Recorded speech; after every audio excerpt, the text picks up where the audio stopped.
Sri Krishna, Sri Krishna, Sri Krishna, Sri Krishna.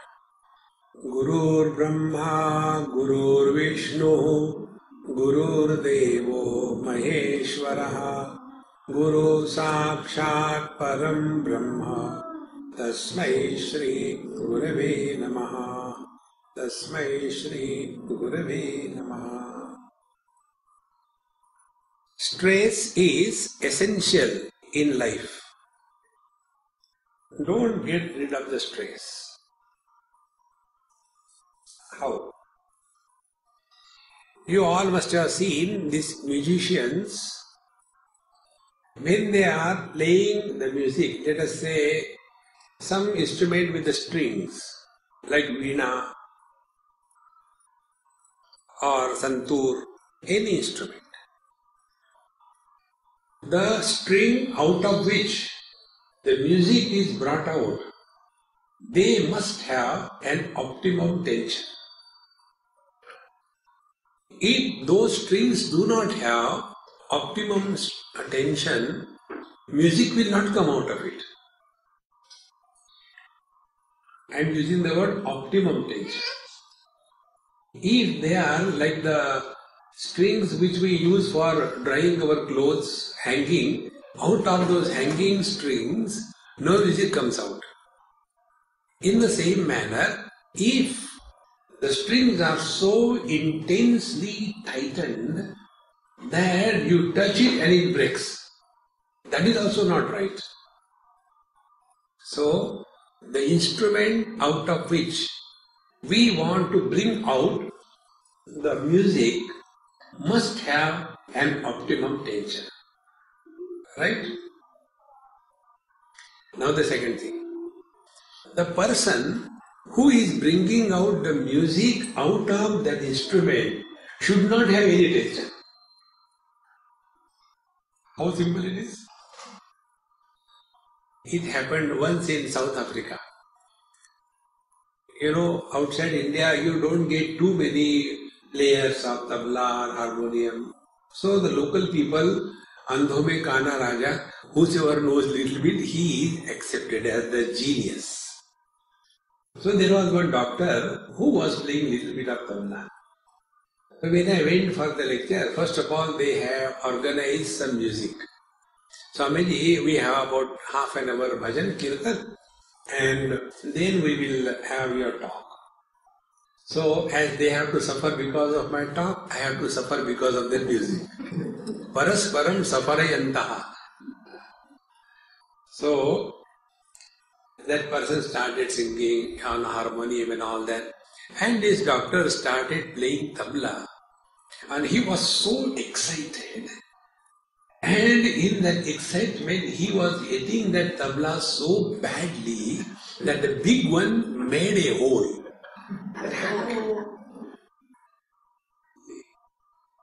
So, instead the tension being on the skin of the tabla, the tension was on him, the player. See? So, we have to discriminate between the instrument and the player of the instrument who is bringing out the music. Only in the instrument there is no music. Suppose you keep a sitar, no music will come out. In the same manner, if there is only a player but no instrument sitar to play, no music will come out. Both of them have to come together under optimum conditions of tension and stress on the instrument and no tension and no stress on the player who is playing through that instrument. Is it not? If this is clear, then let us be subjective. What is the instrument through which the quality of life is brought out? Is it the body? Is it Paramatma? Or what? See, it is something like only in electricity there is no light. Only in the bulb there is no light. When bulb and electricity, they come together in a proper condition, then only light happens. In the same manner, only in absolute pure conscious blissful existence, there is no life. Only in the matter, like stones and bricks, there is no life. But when this conscious blissful existence is able to express through any conditioning as mind, then the life manifests. So mind is a cause behind the manifestation of life. And the instrument by which we conduct ourselves with this world, that instrument is mind. See?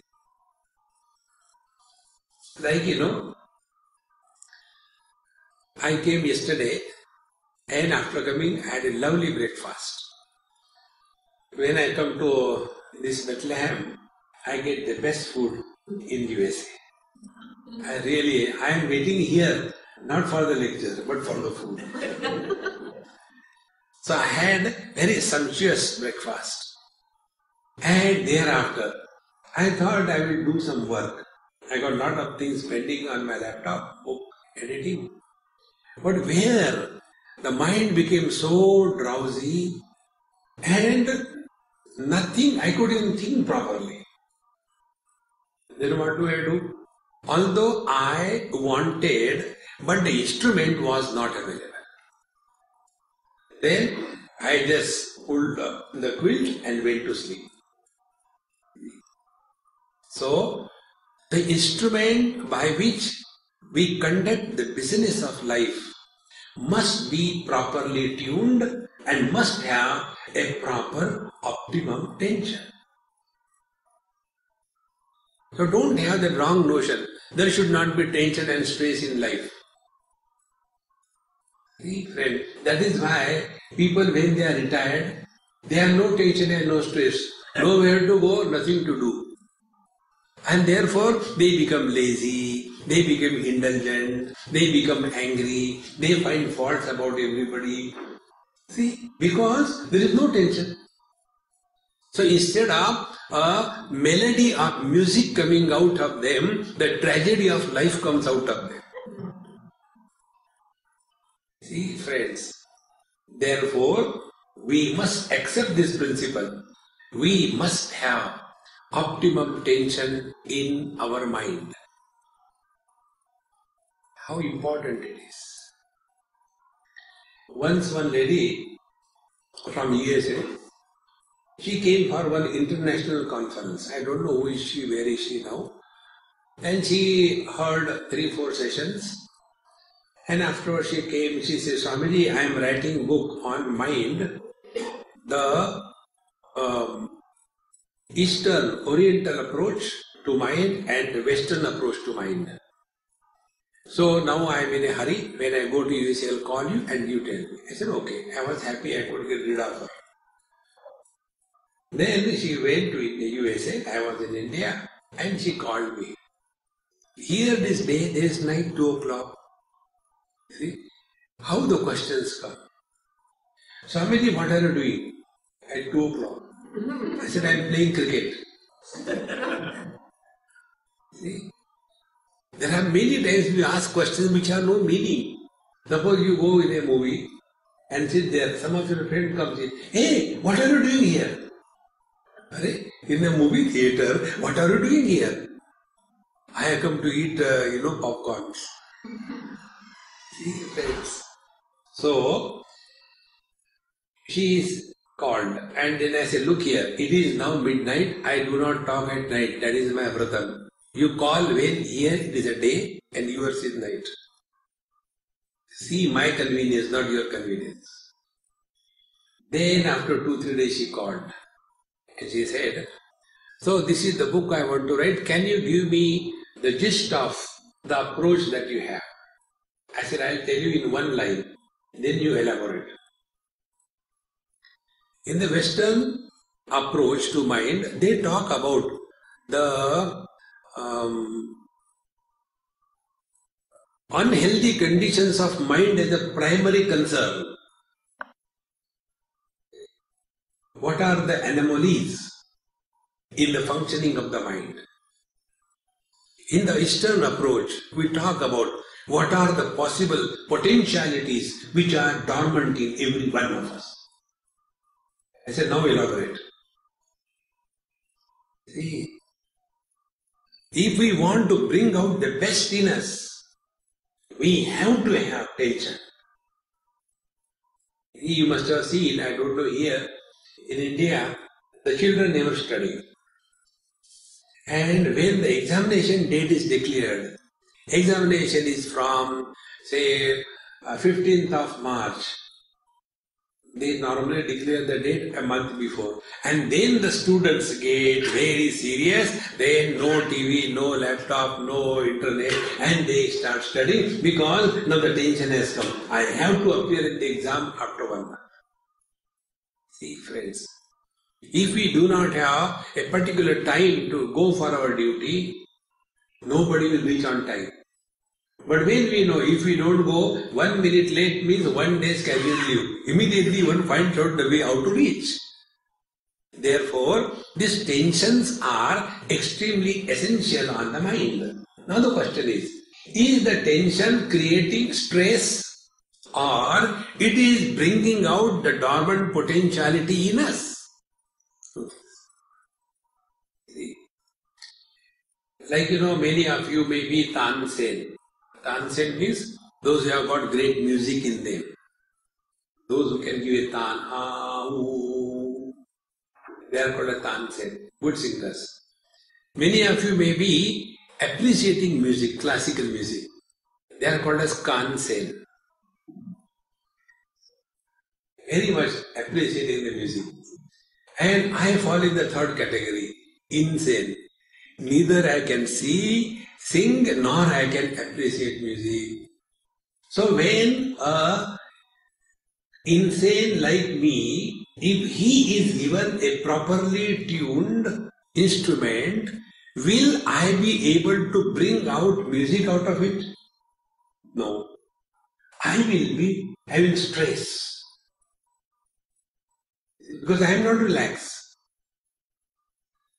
And how the stress expresses? Number one, finding out how others are responsible for my miseries. First expression of stress, blame others. And when there is nobody to blame, poor God is there. Because He is omnipresent. Anywhere you go, you can blame God. Dunya banane wale kahe ko duniya banai. You know that song from Hindi cinema. Oh God, why did you create this terrible world? Once one youngster, he came, I was in Rishikesh. And I was just walking on the banks comfortably, enjoying the evening breeze. He said, oh Swamiji, I wanted to ask you a question. I'll start. Why God created this terrible world? So I asked him, who told you? Did God tell you, excuse me gentlemen, I have created this world. Did God tell you? No. I did not create the world, therefore don't complain to me also. Now find out who created this world. One man asked God, God, how the girl is so nice, cooperating, sweet, but why the wife is not? Question. God said, girl is created by me, wife is created by you. See the difference? Out of a girl, a wife is born because of somebody. And who makes us miserable? See? The wife is miserable. The woman is not miserable. So who created the world? God didn't create the world. It is our own creation. And if you go within, you will come to know that we are all miserable always as Mr. Somebody. Mother, father, brother, sister, husband, wife, brother-in-law, mother-in-law, father-in-law, all laws, in-laws and outlaws, they are miserable. And they are our creation. See, friends, therefore, we have to pay sufficient attention on two factors. One factor is the instrument, mind, by which we come in contact with the world and live our life, which can give us an option of bringing out the music of life. Or it can also be equally detrimental that we are frustrated, dejected in our life, and then we get into depression, we get into frustration, we find out faults of everybody, and our life is miserable, and we extend the miseries of our life to others. Sarva bhuta hite rataha. See, friends. Therefore, this one part, taking care of the health of the mind, not only taking care of the health, but bringing out the total dormant potentiality out of us. I do not know, I am not educated. They say in the medical science that hardly few percent of our total mind's or brain's capacity is used by human being. So this is first step. Second step we have to take care is who is playing the music of life through the instrument of mind.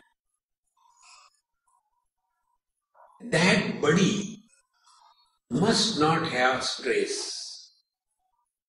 He should be stress-free.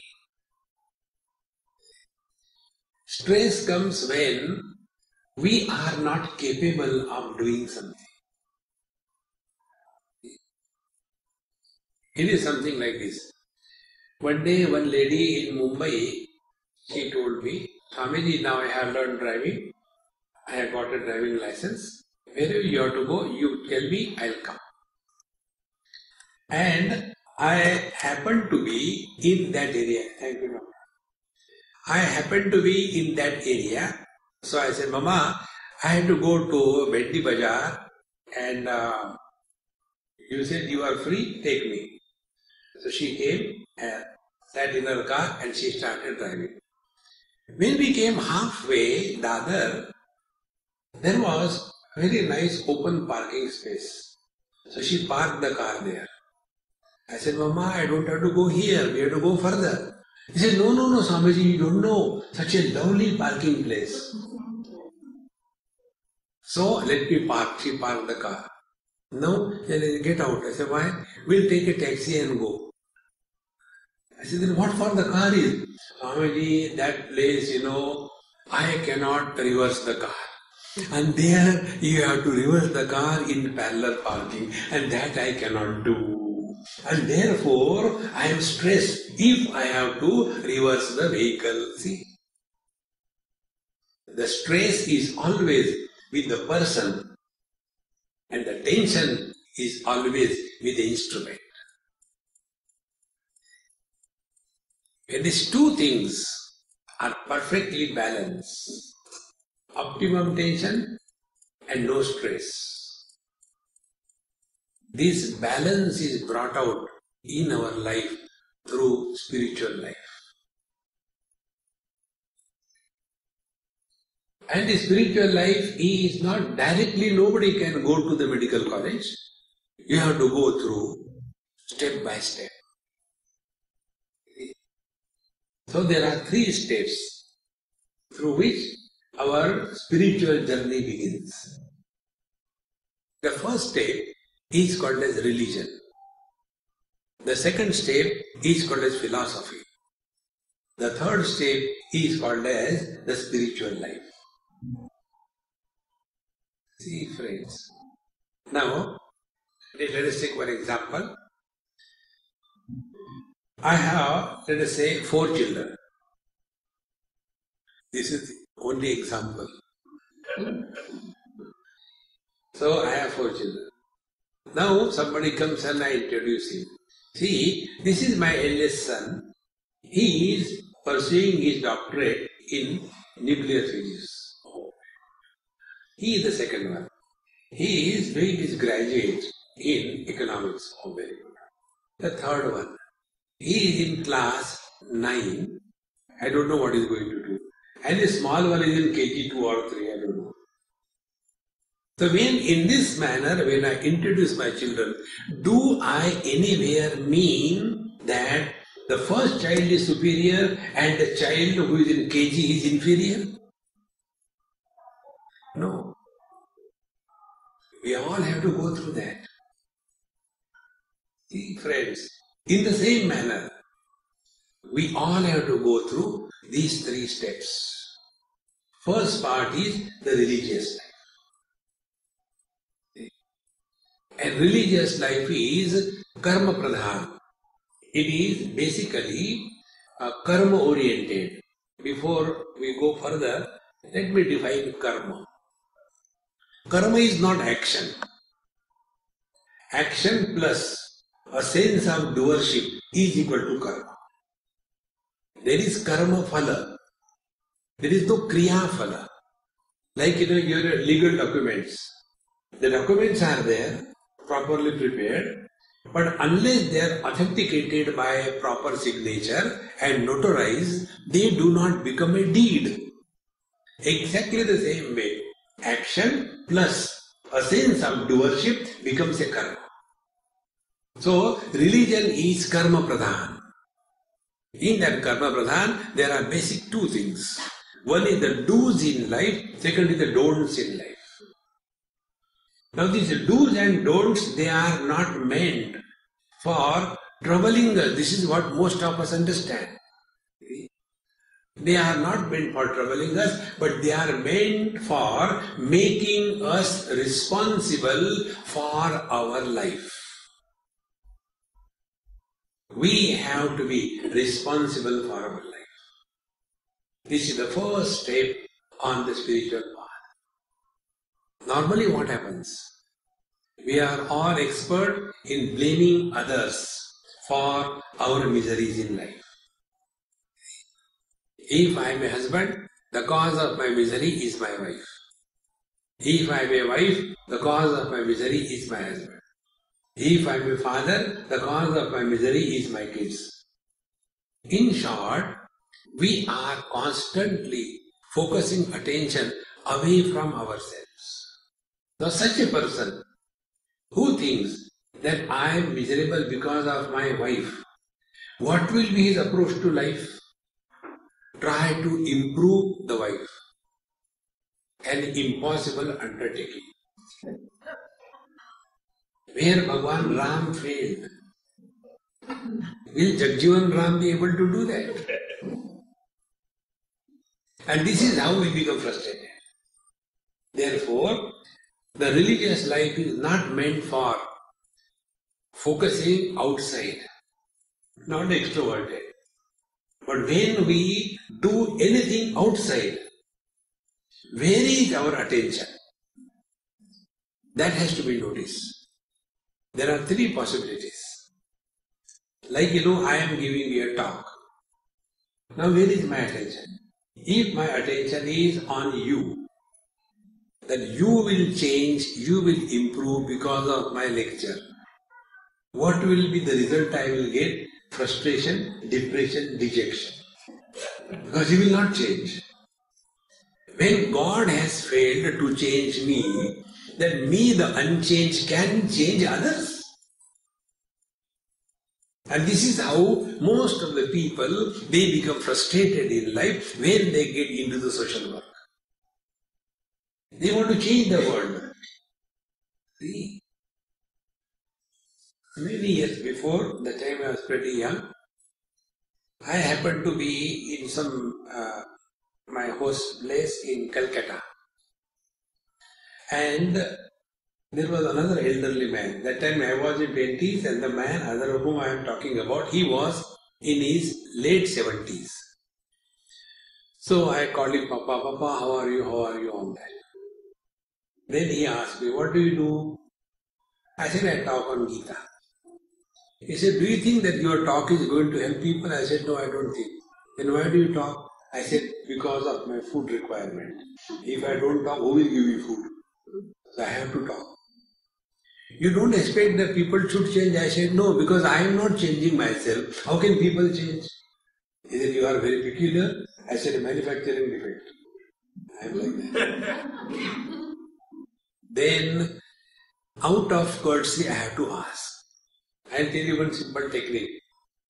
If you have to remain with some old person, ask him or her about something and don't listen. They will keep on talking about their past. I was here, I was there, I was here, I was there. We don't understand. Nobody is interested in our past. Everybody is concerned about their future. But for an old person like me, there is no future. Only past. So I did that technique with that old man. I said, Papa, please tell me. And he started. And as he was talking, bitterness started coming out of his mouth. I have done so much for the society. He told his story. Mahatma Gandhi and Vinoba Bhave, they inspired me when I was hardly 18, 19 years of age. I left my education. And I was told, go to the northeast area of our country and help the local people to grow. So I left everything. I came to this remote area where nobody can even think of going. Day and night I worked. Every brick, every stone is soaked in my blood and sweat. This big institution I have brought out. But these people, they want to destroy me. They are all against me. And then he made a statement, which was the height of bitterness. He said, this world is like a tail of a dog. You can't straighten it. Then that bitterness became so much. So I asked him, I said, Papa, please tell, will you like a dog with a straight tail like a dish antenna? The beauty of the dog is because of the crookedness of the tail. This world is beautiful as it is. Now why he became frustrated? Because his attention was on the world. The world should improve according to my plans. See, friends? Therefore the frustration comes in life. And a frustrated mind is unfit for everything. See how important it is. We imagine that people should change according to us. No, it's wrong. See? If I want to serve somebody, service should be whatever that person likes. But normally what is our attitude in social service? We want to impose our views on others, and that we call it as a social service. In one place I went and they came and told me, so Swamiji, please emphasize and assert that vegetarian food should be followed in life, not the non-vegetarian. I said, then you talk, I will not talk. Why? I said, let me talk whatever I want to talk. If I have to talk what you have to talk, you talk, I will listen.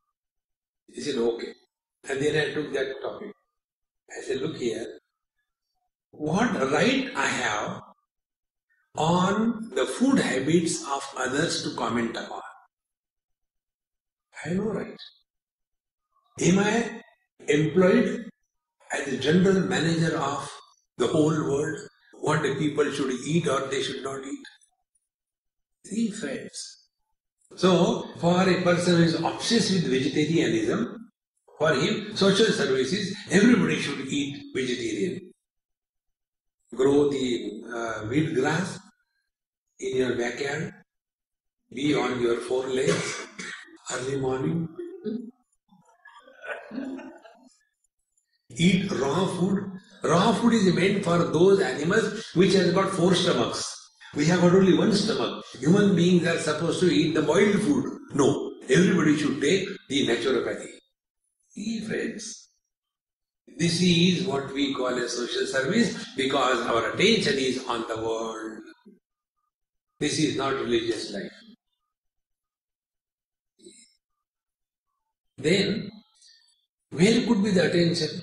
The attention otherwise goes on I. I have done so much, I have done that much, I have done this thing, I to such an extent that there is nothing as if this whole world is existing because of I. See, friends, and it happens also. One elderly Sindhi gentleman in Bombay asked me this question. I always remember him. One day he came, he said, Swami, you should not go away out of Bombay. You go for so long, 6 months, 8 months, and we are just waiting for you. I said, why don't you go on YouTube? I can't see that YouTube what it is. I cannot do computer, I am afraid. I said, okay, now I have come for the lecture. No, I have got a question. I said, start. My question is, these days I am having a fear about death. I said, let us answer one by one question. I promise you, you will die. Don't have fear. Next. Fear means what? Whether I will die or I will not die, is it not? It is called as fear. I guarantee you will die. No, Swamiji, don't say like that. My question is, if I die, what will happen to my wife, my children, my property, my business? What will happen? So I told him, as instead of asking me, you ask your people. Then they will reply you. What they will reply? They will reply, Papa, we are waiting. Go. We have that funny notion that without I, this world cannot survive. For this, take simple approach. Before we came in this world, was anything lacking? No. When we leave this world, there will be nothing lacking. If you don't trust me, leave and find out. Therefore, our presence in this world is also not important. Friends. But whatever we do in this world, our attention is on I. When the attention is focused either on the world or the field of activity or on the doer of the activity, this leads to frustration, stress. Now the third option. Bhagavad Gita says in the 5th chapter, Yoginaha karma kurvanti sangam tyaktva atma shuddhaye. Whenever, whatever we are doing, the impact of all our activity must land on our mind. See? And what is that impact? Be attentive. When we interact with the world in any field, only 2 types of impacts or dents happen on our mind. One is either we like something or we dislike something. Only 2. Anything you take. Music, like, dislike. Food, like, dislike. Place, like, dislike. People, like, dislike. Likes and dislikes are common. Initially, as a child, these 2 channels of likes and dislikes, they are like hair-thin fracture on your scapula. As the age advances, this hair-thin fracture becomes a fissure.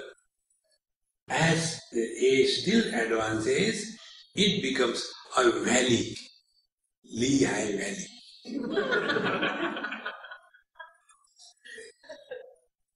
And thereafter, we become obsessed. And our life is lived only under the influence of likes and dislikes. Okay? And be attentive. And likes and dislikes have no logic. There is one girl in Ahmedabad. very close. She's very intelligent and very good. She writes. Some of my books are done by her. So, one day I told her, I said, Mama, everything is good, but your choice of, colors on your clothes is so funny. Why don't you put some different type? It doesn't look good on you. And that was enough for her to upset. Swamiji, this is the best choice I like. You also say this is not good looking. My husband also says the same. My children also say, Mama, you don't have the aesthetic sense of the color combinations. But I like this. Now see, somebody likes, somebody doesn't like. What is the logic? No logic. See, friends. Like, I don't like your eggplant. It is so pathetic even to look at it. But when you go to a Punjabi house, the delicacy in the Punjabi house is pangata parta. They will ask you to eat that pathetic dish called as the hodgepodge, mess. Smashed, eggplant. Smashed potato looks decent. Smashed eggplant. And when they give it in my plate, I look at it, oh God, how could you reach before me? And then to finish it up from my side, like we take a tissue paper, put on something what I don't like and throw it away. Like that I put the chapati on that and Om Purnamadaha Purnamidam Purna and take a glass of water, finish it off. Like the Ayurvedic medicine. And that my Amma, she thinks, I like it very much. Again the second one.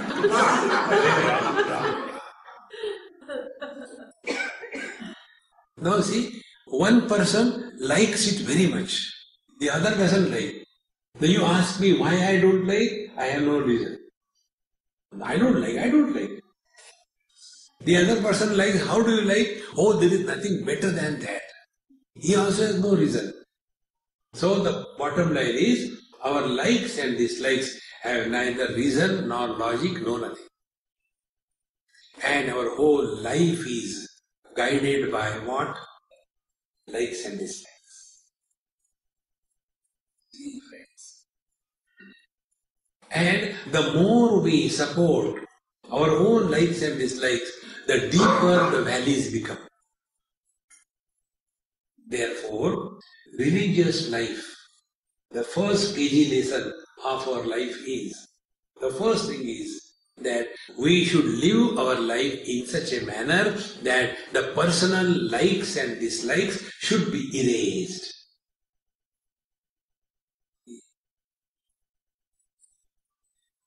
One of my spiritual practice and meditation is ironing my clothes.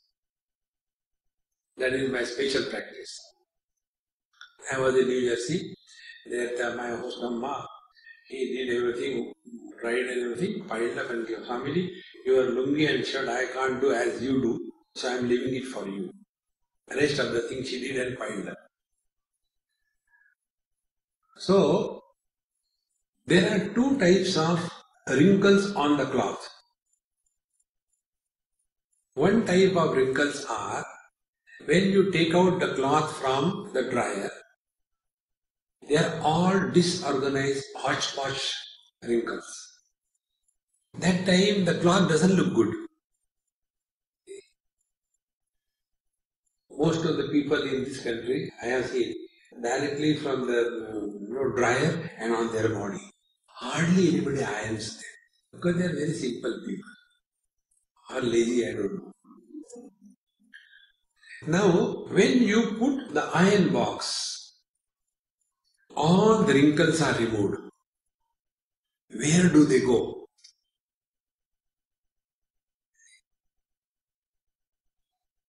And in addition to that, some proper wrinkles are made which add beauty to the dress.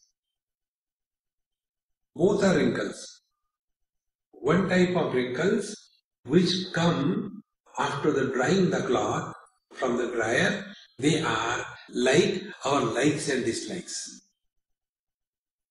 They have no reason, there is no logic.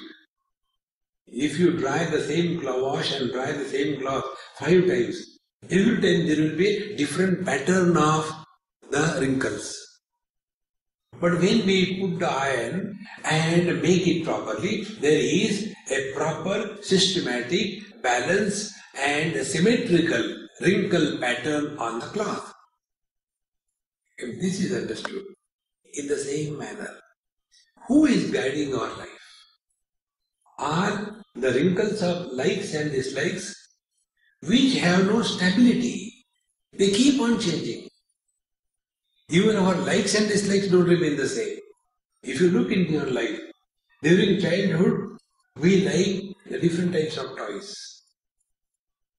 Then in the teenage, we like different types. Middle age, we like different types. In old age, we like different types. See? So these likes and dislikes, which have no reason, no logic, which keep on changing, they are guiding our total life. And we consider ourselves to be animals with a reason are called as human beings. What reason is this? Wherein we are supporting the unreasonable likes and dislikes. See, friends. Therefore, religion is that discipline in one's life by which we learn to rise above the likes and dislikes. Life is guided by what is right and what is wrong.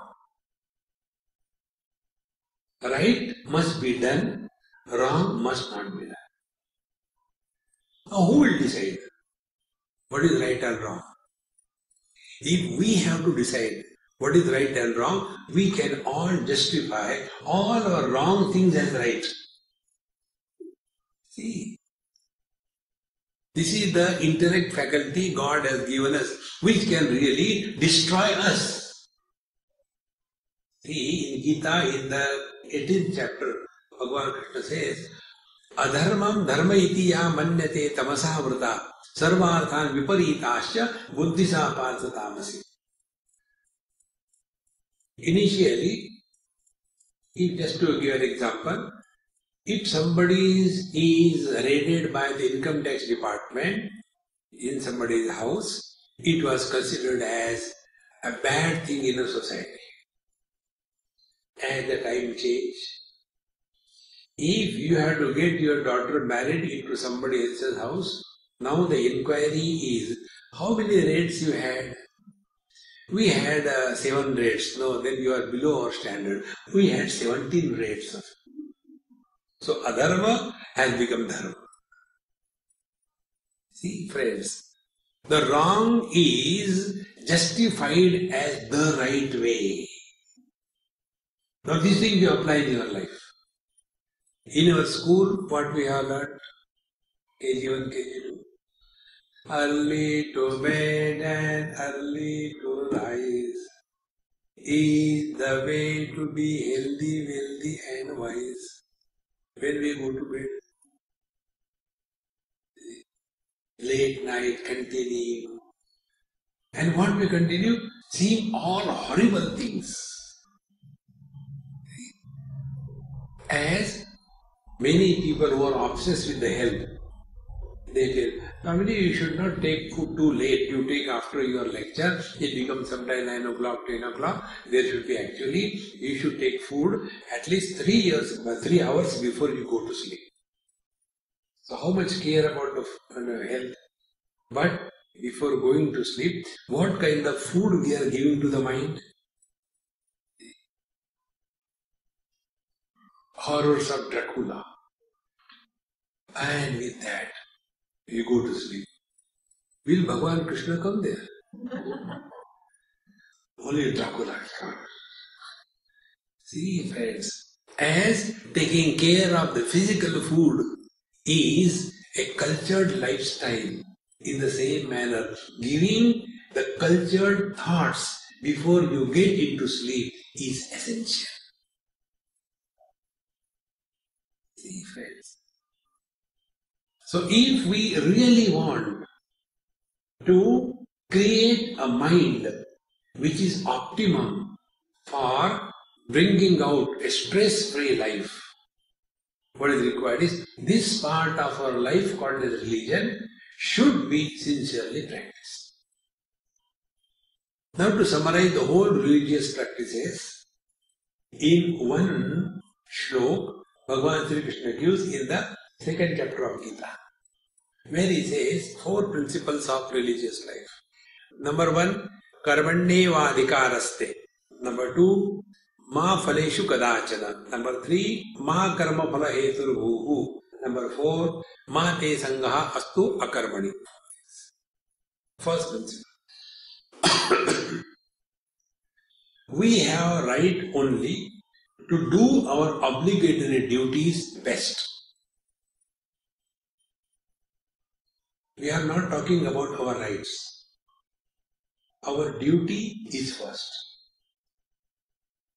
When the life is duty-oriented lifestyle, we are following the religious life. See, friends, I'll give different shades of this particular mantra, very important mantra. We do all our actions now or in the present.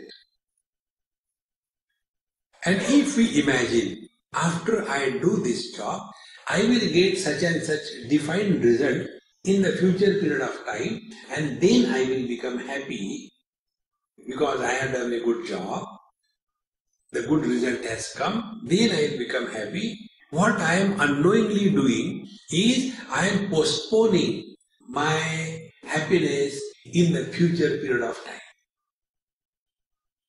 This is the meaning. Now, contrary to this, whatever we are doing, if it is not done for getting happiness, but whatever we do, if that action is an expression of happiness, if you are happy while doing the things, so every action is an expression of happiness, you are leading a religious life. See? Like the parents, when the child is small and we bring up the child, up to a particular age, you enjoy your parenthood. That's it. When they have their wings open, they fly in the college and do their job and find out another person and get lost, don't suffer. Your job is over. See, friends, ma phaleshu kadachana. Now, third aspect. Do we have a choice to do any action yesterday or tomorrow? Every action is done now and today. Number 1. Number 2. If every action is an expression of happiness, you can never be miserable in life. See? Then you don't have to become happy. You are happiness. And how can we achieve this? So it is here the religion or religious practices come into being. We being human beings, we lead a life in relation to each other. So, whenever we are leading our life in relation to each other, our relations have got proper adjustment to be made. Like if you take a machine, there are so many parts, and all those parts are moving in relation to each other. There is a perfect understanding, synchronization, balance, and then only that machine becomes functional. Now apply the same principle in life. The family is kind of a machine, and there are different components. Mother, father, husband, wife, children, in-laws, all people. This is a big machine, and everybody is in relation to other.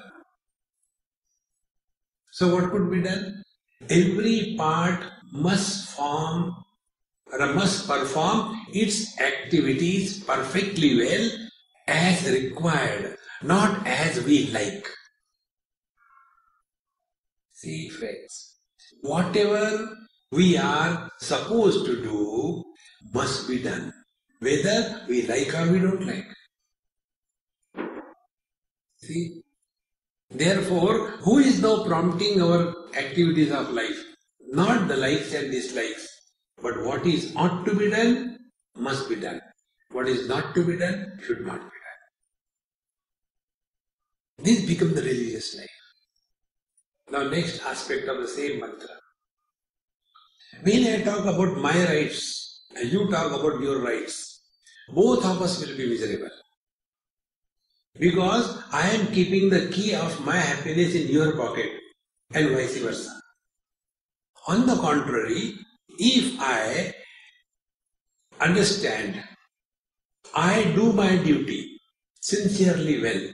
Whatever topic I am supposed to discuss, I discuss that topic in its maximum dilatation, maximum expansion, and try to communicate the theme as required. That is my duty. I do my duty perfectly well. You do your duty. That you come here, listen attentively, that is your duty. But instead of that, if I start talking about my right and you start talking about your right, my right will be, you should listen properly.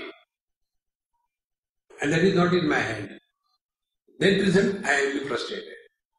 Now you will tell me, you should talk properly. But that is not in your hands. You will become frustrated. Therefore, whenever I as a father fulfill my duty towards my children, the children's rights are taken care of. When the children take care of their parents, naturally the parents' right on the children is taken care of. Therefore, religious life means be responsible in your life, and whatever is your obligation, fulfill that obligation. That will not leave guilt and regrets in our mind. In the old age, the two things that torture every old person are, number one, why I did not go the right way when I was young. Why I did not stop going the wrong way when I was young. In the old age, only regrets. And friends, regrets are more heavier than your body weights. They make oneself feel complete dejection, frustration, as if the whole life is wasted. See, friends.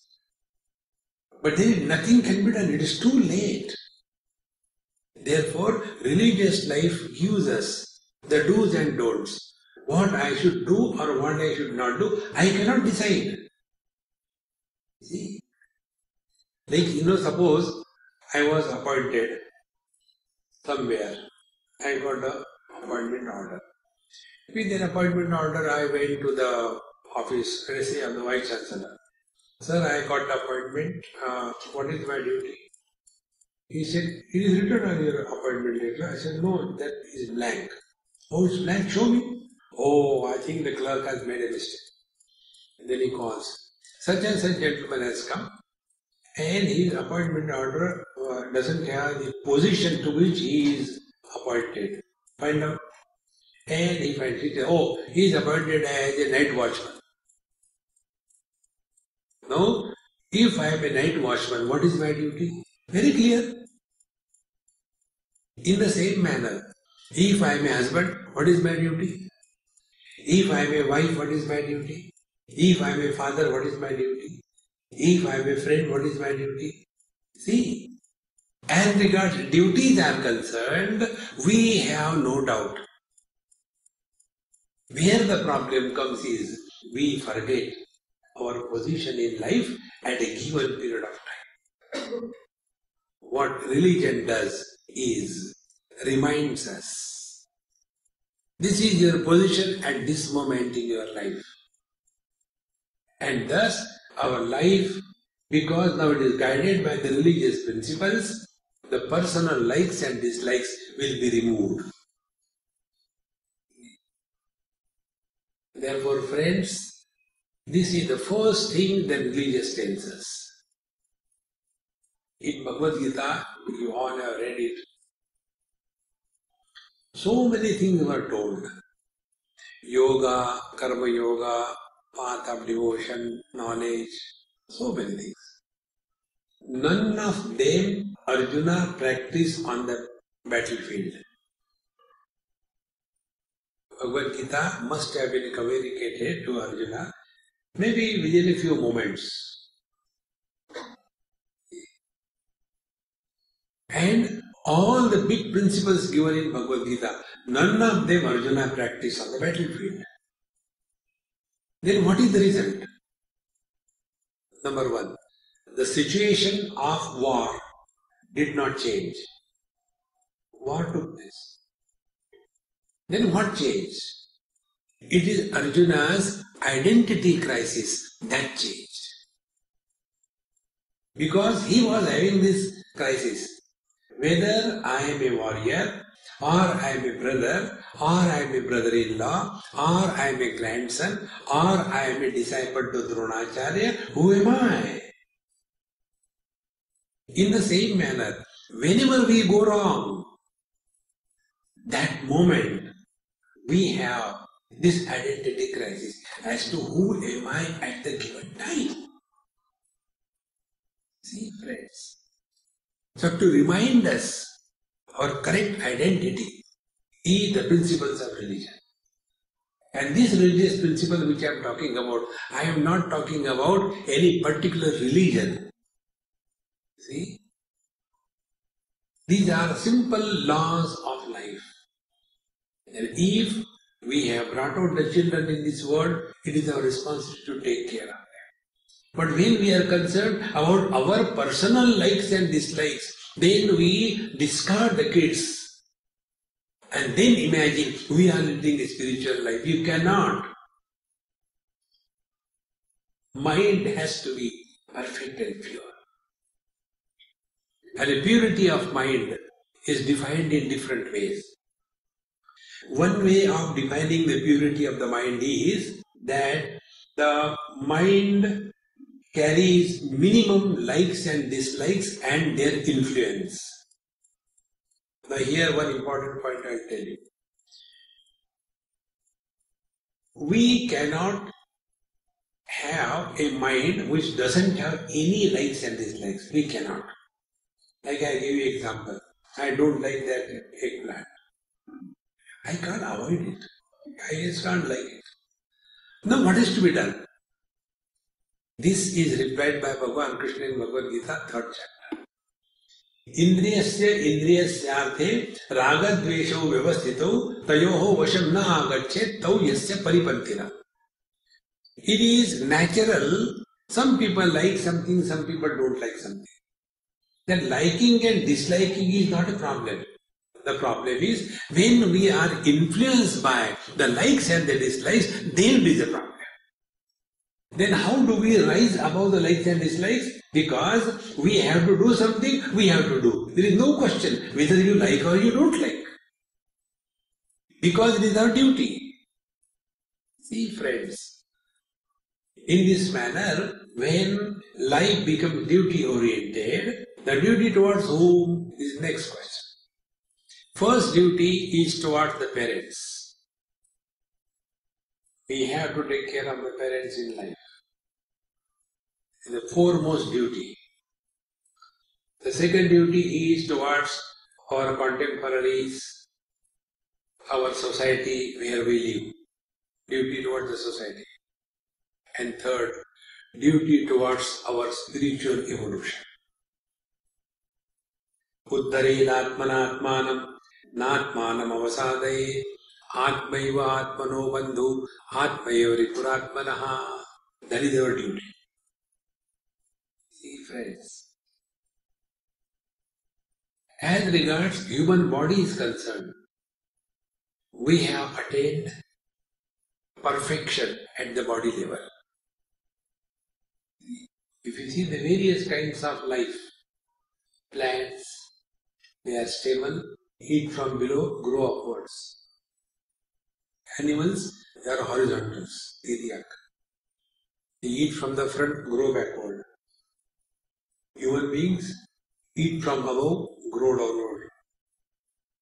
Next, what could be the next possibility in that rhythm of sequence? Eat from back and grow forwards.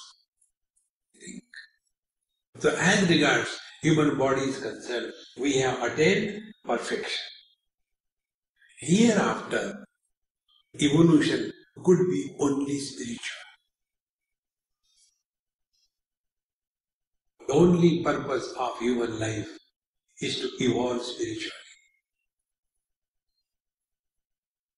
See, friends. And this is called the purity of mind. That mind in which the quest for knowing, kastvam koham kutamayataha kame janani kome tataha iti paribhavaya sarvamasaram vishvam tyaktva swapna vicharam bhaja govindam bhaja govindam. Who am I? What is this world? Whence I have come? What is my next? See, this inquiry. This inquiry can kindle only in a pure mind. That mind which is all the time busy, worried about the world, for that mind this is a luxury. See, friends, and the whole life is spent by the body, for the body, on everybody. And nothing more than that. See, friends, and we all know very well that this body which is born has to die one day. How simple it is. And the height of foolishness. See, the other day I received one SMS. In India, all the wisdom is circulated through SMS, what we call text messaging in this country. You call it SMS.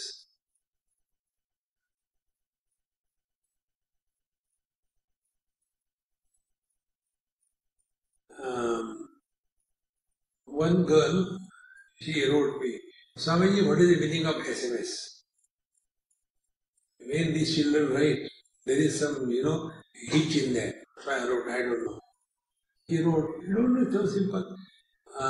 Simply, my Swami, he wrote. The one SMS came. Very sweet SMS. One person gave half the wall, the color, whatever color he wanted to give. And then he was short of color. So how to go up to the base? So there he wrote, same as above. You don't have to paint everything again in the same manner.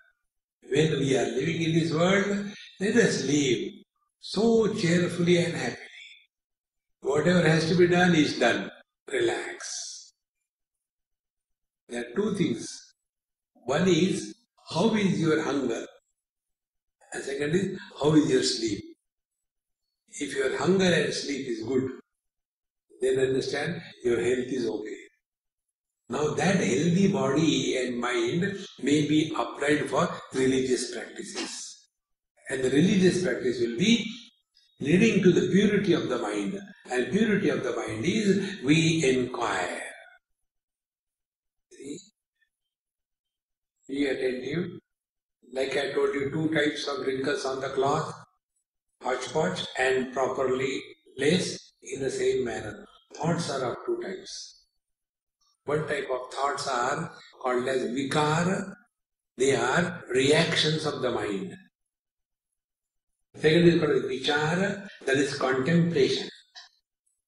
Contemplative mind is born when the mind is no more influenced and engaged in the worldly affairs.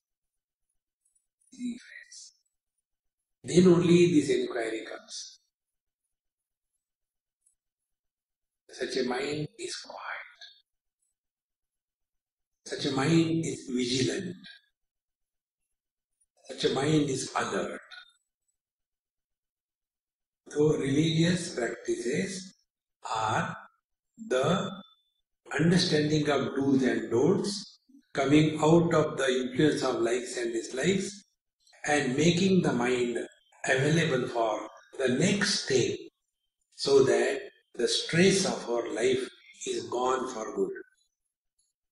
And this will not happen overnight. Many people have this funny thing. How much time it will take? We don't know. Depends on where you are. Therefore, when we practice it again and again, live in the world with responsibility, but all the time attention is on the quality of our mind. Before we take up a job, mind is at peace, inspired. The whole job is executed under the influence of inspiration. After the job is over, inspiration is maintained. Inspiration is like a catalytic agent. You know, in the chemistry there is something called as catalytic agent. That agent is not used, it remains as it is.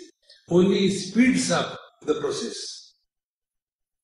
Like the vitamins. They are not nutritive. They only help in maintaining the good health of the body. Like carbohydrates, fats, they are the nutritions. Vitamins are not. But they are essential. In the same manner, inspiration is that catalytic agent. When it is invoked in our system, then ordinary husband versus inspired husband. Ordinary wife versus inspired wife. Ordinary student versus inspired student. Ordinary teacher versus inspired teacher. Inspiration is a common denominator. And the best part is, it is never exhausted. If the inspiration goes and depression comes, we have not lived our religious life properly. A religious person is never depressed. A religious person is never frustrated. Because whatever he is doing, he is not doing under compulsion, but he is doing with understanding. This is right, should be done, whether you like or you don't like. In this manner, the religion brings out the dormant potentiality in our mind. And the dormant potentiality, now it is available for higher purpose. Presently our mind is available only for the lower purpose. Getting the things, watching the things outside, and that is all. Or getting lost in these worldly things and themes. That is lower purpose. And the mind is withdrawn, but not sleeping. In that mind, the truth is revealed. Yamaivesha vrunate tena labhyaha tasesha atma vivrunate tanusa. Upanishad says, in such a pure mind, the truth is revealed. And for that, the next basis or the foundation is the foundation of philosophy. Life well lived with the philosophy properly, it leads to the spiritual life. If there is no proper philosophy, then the life leads to not spirituality but liquid spirituality, and that is not right. Remaining, we'll see it tomorrow. Om Purnamadaha Purnamidam Purnahat Purnamudachyate Purnasya Purnamadaya Purnameva Vashishyate. Om Shanti Shanti Shanti. Hari Om. Sri Gurubhyo Namaha. Hari Om.